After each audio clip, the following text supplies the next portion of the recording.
50,000 shoes, 50,000 graves. Israel's genocide of Palestinian children cannot be ignored anymore. In a powerful act of remembrance and defiance, thousands of children's shoes were laid out in the main square of The Hague, Netherlands, each pair symbolizing a stolen life, a murdered dream, a child whose heartbeat was silenced by Israeli bombs in Gaza. These are not just shoes.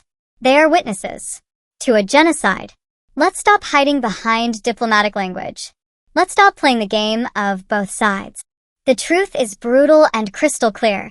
Israel is carrying out a genocidal campaign against the Palestinian people, and the victims are overwhelmingly civilians. Babies, children, mothers, entire families wiped off the face of the earth. This is not new. It began in 1948.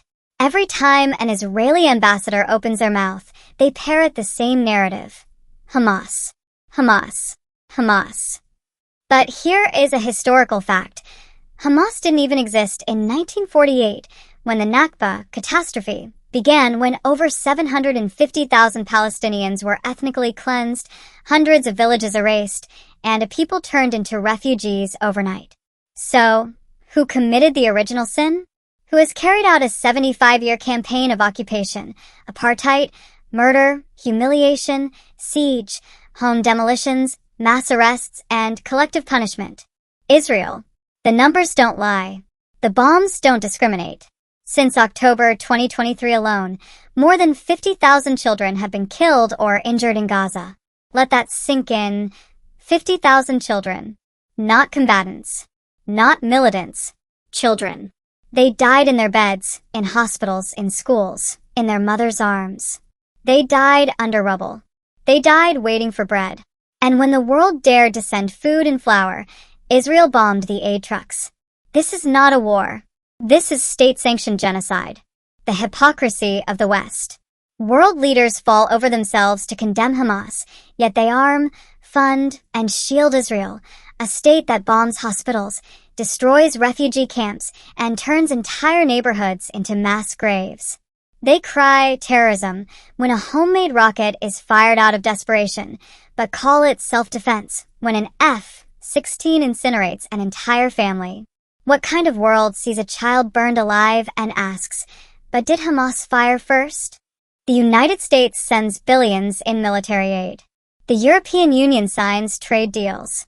The United Nations passes resolutions that gather dust. Their silence is complicity. Their aid is ammunition. Time to name the crime. Genocide. The UN Genocide Convention defines genocide as acts committed with intent to destroy, in whole or in part, a national, ethnic, racial, or religious group. By that definition, Israel is guilty. Targeted killing of children? Genocide. Forcible displacement of populations? Genocide. Deliberate starvation and siege warfare?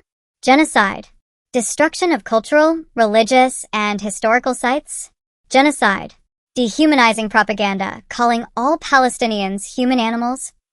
Genocide. And it is not a new crime.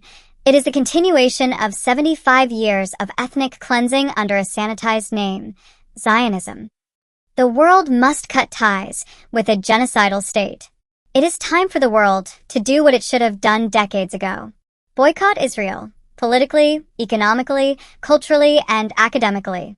Expel Israeli ambassadors until their government is held accountable for crimes against humanity. Support the International Criminal Court in pursuing arrest warrants against Israeli leaders. Listen to Palestinian voices, not filtered through Western talking points, but in their raw, grieving truth. If the world could isolate apartheid South Africa, it can isolate Israel. If the world can claim never again, it must mean never again for Palestinians, too. Final word. The shoes speak. The 50,000 pairs of shoes in The Hague were not an art installation. They were a cry from the grave. A cry that says, we were here. We mattered. We were children. We were murdered. And unless the world acts now, we will all have blood on our hands. There will be no excuse, no justification, no redemption, because genocide is happening, and we are watch.